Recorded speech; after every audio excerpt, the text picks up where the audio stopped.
yang setiap pekan di hari Jumat, ya, salah satunya kepada saudara SK ini diperkirakan menerima jatah sekitar 100 juta rupiah per minggu. Kemudian untuk menyamarkan pembagian uang para pihak, ini yang bertugas membagikan ini, ya, memberikan atau menggunakan kode-kode distribusi khusus, seperti menggunakan istilah malaikat, yang dimaksud distribusi untuk para pejabat di lingkungan Direktorat Jenderal Imigrasi yang sudah ditangani oleh penyidik KPK pada tahun 2025 dan adanya data atau laporan transaksi keuangan dari Pusat Pelaporan dan Analisis Transaksi Keuangan PPATK. Jadi saya tambahkan bahwa ini sebagai latar belakang ya, gitu. Informasi yang kami dapatkan ini merupakan sebuah pengembangan. Dulu di awal di 2025 ada kasus RPTKA, kemudian ada juga informasi-informasi yang kami dapatkan berdasarkan dari PPATK. Maknanya bahwa tidak hanya dari pengaduan masyarakat saja, tapi bisa juga bersumber bahkan dari whistleblower system, dari internal, ya, dari kementerian, badan, lembaga, dan lain-lain, itu bisa sebagai dasar atau bahan kami untuk melakukan kegiatan tersebut. Nah, dalam laporan PPATK mengenai transaksi keuangan yang terkait, itu ada 35 pegawai Kementerian IMIPAS, periode tahun 2019 sampai dengan 2025 ditemukan aliran dana pada 96 rekening bank dengan total nilai mencapai 366,7 miliar rupiah. Dari total aliran uang tersebut hanya sebesar 9,7 miliar atau sekitar 3% yang bersumber dari gaji atau tunjangan. Sementara sisanya atau 97% lainnya diduga berasal dari pihak-pihak yang melakukan pengurusan-pengurusan di bidang keimigrasian.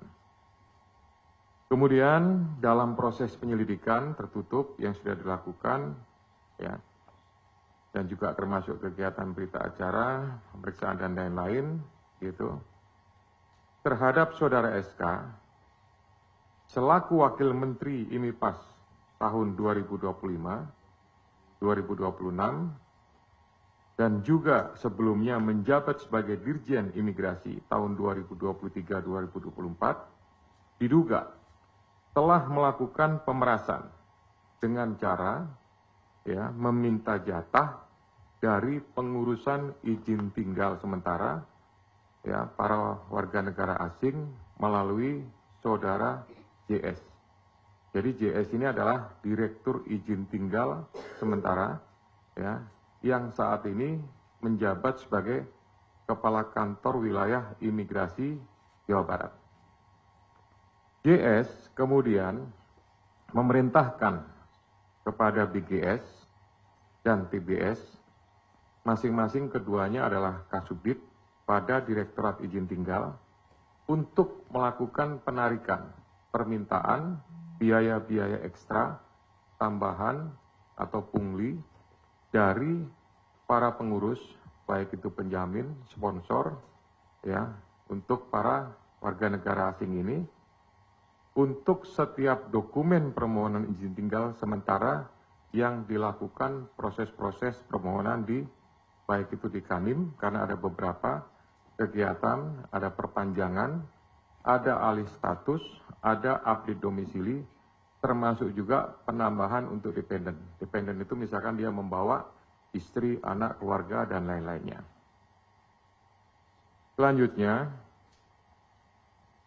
untuk melaksanakan perintah tersebut, jadi perintah yang dari atas tadi diturunkan kepada direktur menurunkan lagi pada Kasubdit, dan diturunkan lagi nih, gitu. Ada staf-staf yang khusus untuk melakukan perintah tersebut, ya. BGS dan TBS memberikan akses kepada JSP dan GST selaku staf subdit di direktorat atau di subdit izin tinggal tersebut. Kemudian khusus untuk GST, ini diduga memanfaatkan beberapa rekening nomini sebagai rekening pengepul untuk menampung fee dari setiap pengurusan izin tinggal sementara yang bersumber antara dari penjamin, ijazah juga dari para biro jasa, atau sponsor yang mengurus proses dari warga negara asing tersebut. Ya. Kemudian ini juga mengkonfirmasi ya bahwa ada rekening-rekening yang tadi saya sebutkan di awal, yang 96 rekening itu yang sudah ditelusuri oleh pihak-pihak PPATK, itu ya rekening-rekening ini ada yang nomini. Jadi ada yang menggunakan cleaning service, ada yang menggunakan office boy, ada yang menggunakan keluarga, gitu, kerabat, gitu. Bahkan ada yang menggunakan rekening-rekening yang beli, gitu. Jadi memang tidak menggunakan rekening dirinya sendiri, tapi menggunakan beberapa rekening-rekening yang lain. Ya. Jadi selama periode 2022 sampai dengan 2026, para pihak di Direktorat Jenderal IMIPAS, ya, atau sebelumnya di Kementerian Hukum dan HAM, itu menerima uang secara langsung, ya, baik tunai maupun transfer, baik yang melalui layering atau perantara, sekurang-kurangnya nilainya nominalnya adalah 145,5 miliar. Uang tersebut dibagikan kepada para oknum, ada pihak-pihak di Direktorat Jenderal Imigrasi yang setiap pekan di hari Jumat, ya salah satunya kepada saudara SK ini diperkirakan menerima jatah sekitar 100 juta rupiah per minggu.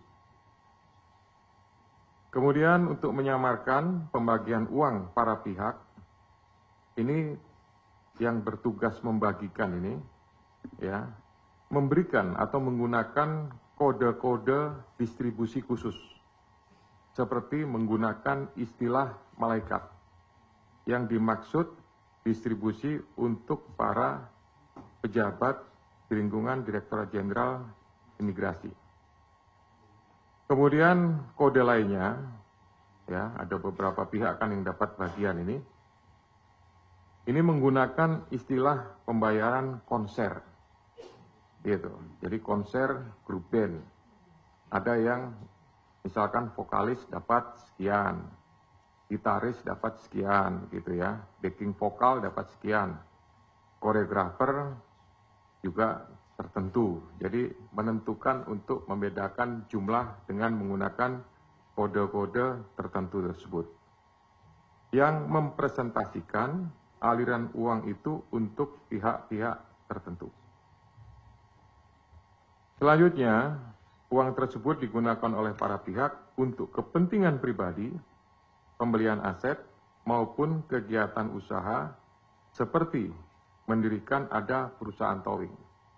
Jadi dari beberapa barang bukti yang berhasil disita, termasuk juga ini bisa dikatakan sebagai cangkang, seolah-olah dia memiliki aktivitas usaha atau shell company, yaitu dengan mendirikan perusahaan towing. Nah, dugaannya towing ini sebenarnya digunakan untuk kepentingan pribadi, karena berkaitan dengan mungkin hobi, karena ada beberapa motor, kurang lebih sekitar 6, yang disita motor roda 2 itu adalah motor trail yang mungkin digunakan untuk kepentingan off-road, gitu ya. Dan ini kami sementara menduga sebagai upaya untuk menyamarkan uang-uang yang mereka terima dan kemudian disalurkan kepada para pihak lain. Nah, di sisi lain, ketika perkara RPTKA di Kemenaker ditangani oleh KPK saat itu di 2025 mencuat, ini para pihak diduga panik dan segera menarik beberapa uang Ini ya, jadi dari beberapa rekening itu ditarik, dikeluarkan, itu mungkin bertahap ya proses penarikannya karena menggunakan nama-nama yang nomini orang lain dan lain-lain. Gitu.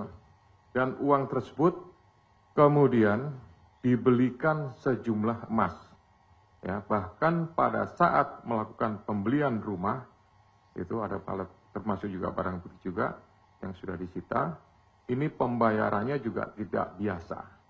Biasanya transaksional pembelian barang tidak bergerak itu menggunakan rupiah, ya transaksinya di bank, transfer dan lain-lain. Tapi ini menggunakan kepingan emas. Dari gambaran tersebut diketahui bahwa WNA dalam melakukan proses dokumen izin tinggal melalui biro jasa, penjamin, sponsor, dan lain-lain, ya selanjutnya biro jasa akan membantu. Jadi seharusnya prosesnya ini menggunakan aturan. Ada PP, saya catat ini, PP nomor 45 tahun 2024 yang menentukan tentang jenis dan tarif atas PNBP. Di situ disebutkan misalkan untuk pelayanan keimigrasian. Ya. Pelayanan keimigrasian detailnya juga banyak, macam-macam gitu. Nah, itu ada angka yang harus sudah ditentukan. Nggak bisa kemudian diakalin. Nah, inilah prosesnya yang kemudian ditambahkan. Jadi sebagai tambahan informasi, mungkin sedikit saya tambahkan penjelasannya.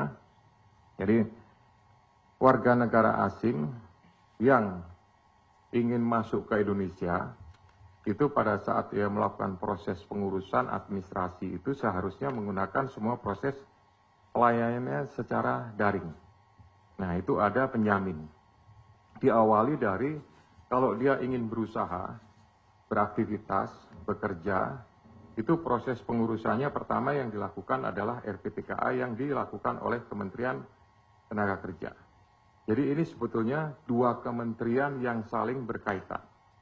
Satunya menerbitkan untuk RPTKA-nya, yang nanti terbitnya adalah TA01, itu pun juga jelas, tapi prosesnya sudah berjalan, gitu.